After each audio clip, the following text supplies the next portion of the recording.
Be sure to tune in next week. We've got a whole new lineup in store for you.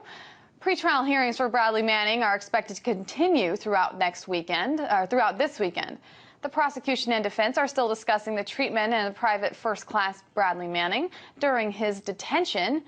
Next week, Manning's lawyer, David Combs, will be speaking publicly for the first time about the case and the current condition of this client.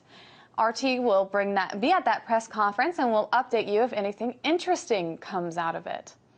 Also up on deck for next week, the National Defense Authorization Act. NDAA, as it's better known, has received a slew of criticism from privacy advocates.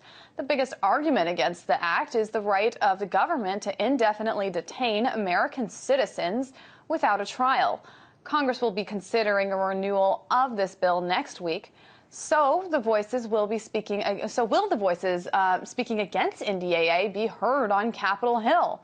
We'll follow the story. And that's not the only hot-button topic that's up for debate on Capitol Hill next week. Legislators are also fighting tax cuts to defense budgets. And that's because they say it will result in a loss of jobs for ordinary Americans. But does more defense money mean more American jobs? Or have defense firms just become too big to cut? Next week, we'll question more. Now, those are just a few of the stories we have in store for you next week, along with more news and in-depth interviews, so keep it tuned in right here to RT.